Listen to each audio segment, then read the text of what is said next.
entire team success on this victory here tonight. He wished us his best wishes, and we appreciated that call. And it's clear that, although we're not done yet counting all the votes, what is clear is that tonight this team, our team, has won a decisive victory.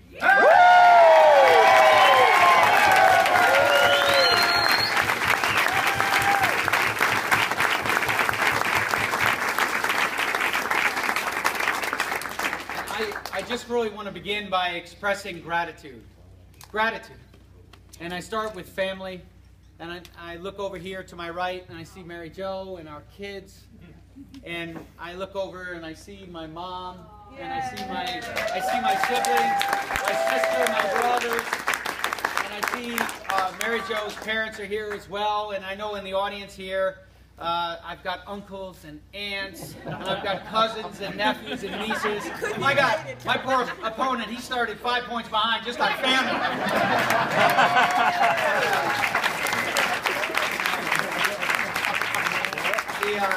And friends here tonight. We have here some friends that I've been with all my life, even before I started kindergarten right here at Ichabod Crane. And their lifelong support means everything to me. And really appreciate that. And I'm also very grateful for staff, both my official staff and the campaign staff, the hard work that the official staff does every day to serve our people. That is the most important thing that we do, is service. The focus that we do every day to bring people together, to get things done, the results focused on the 750,000 people that are right here in upstate New York. So I thank the staff. I thank my campaign staff that worked incredibly hard. I thank my colleagues, elected officials that are here tonight from all the way across this 11-county district. I thank them for coming. And, this campaign, we had the endorsement of the Republican, Conservative, and Independent parties. And I thank the chairs from those respective parties. I thank them not only at the county level, but at the town level. And I thank the committeemen and women in the Republican, Conservative, and Independent parties. This is a great night for you too. I know that way back 7-8 months ago, in the snow and in the cold, when it was delinked, our petitioning process was delinked from the state. You guys had to walk and knock those doors in several feet of snow. And you made a difference, and I'm very grateful for that.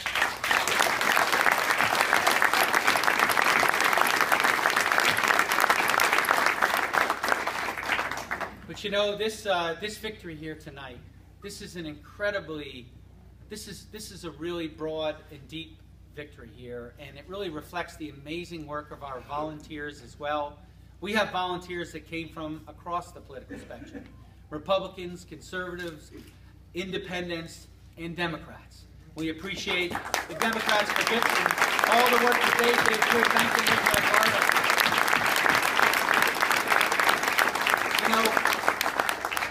The media often reports on what a polarized time this is, and it just seems that the country has a hard time coming together.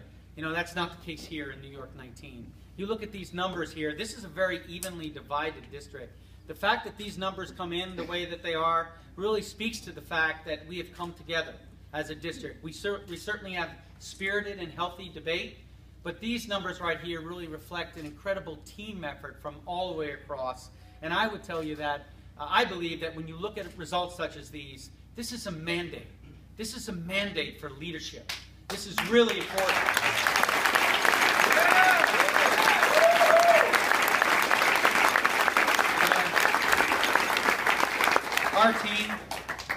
Our entire team here, we have a great reverence for the past.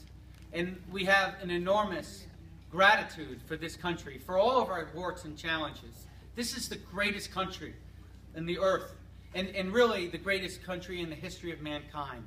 To be born American is to win the lottery.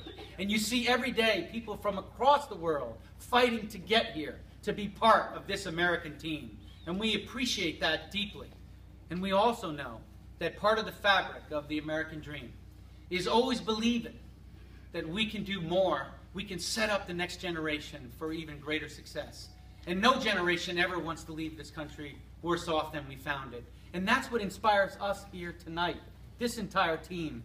We are dedicated to reform and strengthening the American way of life.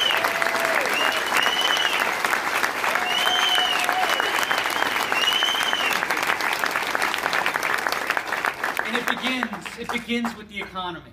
It begins with the economy because we believe in freedom, opportunity, and prosperity, and upward mobility. And that's why we put that central focus on the economy, on job creation, and on raising standard of living for all. And we have 6 points that we talked about in this campaign that we believe that when we come together to enact, history shows us that we do in fact grow, and we do see wages rising, and we see a flourishing form of life. And we advance those 6 points. The first is the tax reform, that we have a code that's complex, and it's, quite frankly, it's unfair and it's anti-growth, and we can do so much better than this. When we close loopholes and lower rates, we grow this economy. More is in the pocket of hardworking families, and our small business owners have more bottom line. They can create jobs. This tax reform is absolutely possible. You look at our recent history and you look at 1986. In 1986, we implemented this type of pro-growth tax reform. It helped our country enormously. We went to 4 and even close to 5% gross domestic product growth. And we did this with a Republican president and with a Democratic Congress. A divided government. We did this. We came together to get that done. And tonight we see we have a Republican Congress and a Democratic president, and we can still do this. We can get tax reform. Tax reform is good for us.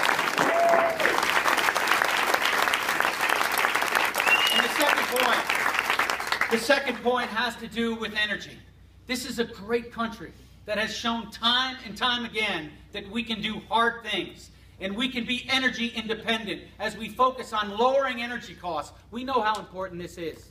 This cascades all across the economy. Our small businesses are impacted every day by energy costs. And our hardworking families, we have too many of them drive 30 to 40 miles one way to get to work, and they're putting their disposable income in the gas tank.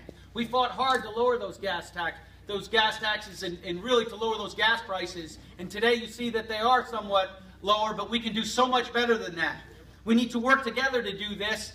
We need to not only lower gas and home heating costs, but we can also be the country that perfects the renewable energy sources, these clean and renewable energy sources.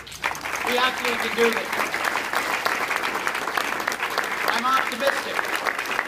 Not far from here in Albany, where we're doing part of the research for the Sunshot program, where we're looking to drive down the total cost for photovoltaics down to 9 cents per kilowatt hour for our solar power. This is going to democratize energy. When we have this opportunity to have solar power for working class families, when every 20 to 25 years, when they re-shingle their roof, when they can get solar power on their roof, this is something that's going to cut their energy costs, put more in their pocket. It's going to increase consumer spending. It will grow the economy. It will help our foreign policy, and it will help our environment. We can do this. That's point 2.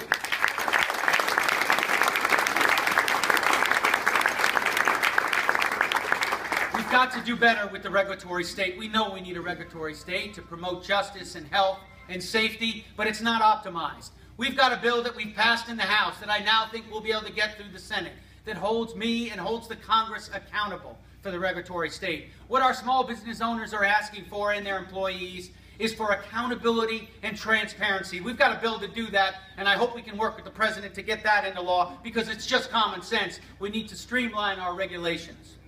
Point 4, we've got to tackle the healthcare system. We've got to do this together. This has been a very emotional issue for our country, but quite frankly, we've got to do this. We were promised that we would have lower costs, and if we liked our health care plan, we could keep it and that we wouldn't cut Medicare. We have to work together to fulfill those broken promises. We've got to improve the health care system, and we can start by turning it around right there. That's really important for us to do. And when we lower our health care costs, that helps small businesses, and that helps hardworking families too. This is a country that has shown so many times that we have the ability to overcome, and we're going to have to overcome our political differences here to make this happen, because the promises that came with the law in 2010 were never fulfilled. And we absolutely need health care reform, so we're going to work to get that done.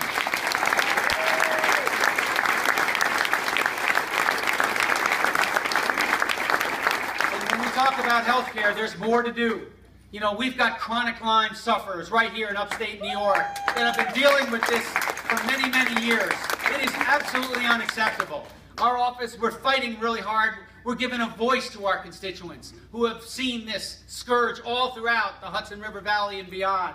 We got this bill passed in the House. This bill is going to bring forward cures and solutions. This is really important. We're calling on the Senate now to pass it. We can't wait for the next Congress for this bill. We've got to get it through the Senate and have the President sign it this year. This is important to our health care.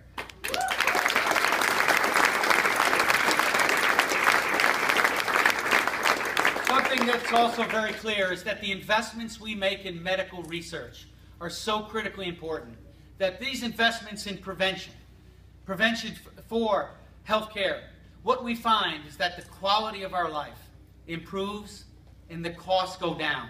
These are smart investments. We absolutely have to make these investments into medical research. And let me make one last point on health care, and that's this. We passed the most sweeping reform of the VA in our lifetime.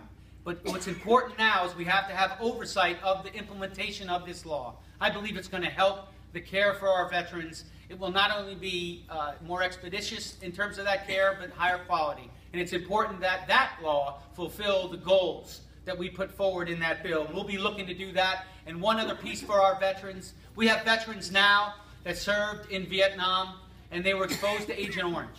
Some of these were sailors that served just offshore, and they're not getting justice right now. We're having to fight case by case for these Vietnam veterans. We have a constituent in Ellenville, in our district, that she lost her husband to this scourge. And she has really been the inspiration for our work in our office, again, constituent-driven. We've got 2 bills on this. One has already passed the House, and we need it to be passed in the Senate and the President to sign it this year, and we'll continue to fight for the second one. These are all very important points in terms of health care reform. Point 5, on growing the economy, reforming our education system. Common sense, not Common Core. Look,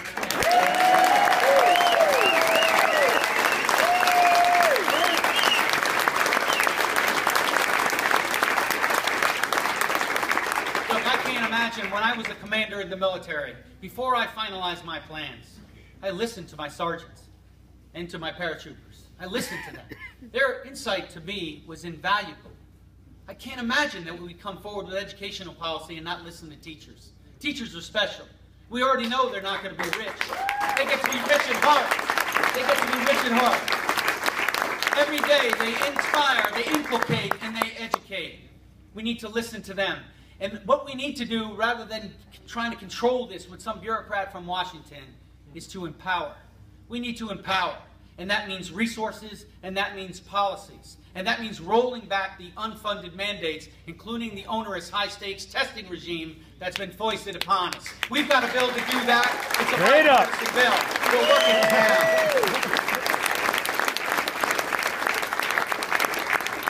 The 6th point has to do with our infrastructure, our roads and bridges. Look, these previous 5 points are going to set the stage. When we read history closely, we see that when we work in a positive way on those other 5 factors, it sets the conditions for the entrepreneurial spirit in this country that has always pulled through for us. And we know that we need world-class infrastructure. That means roads and bridges, water and sewer, and broadband in the 21st century. We're going to continue to fight for that.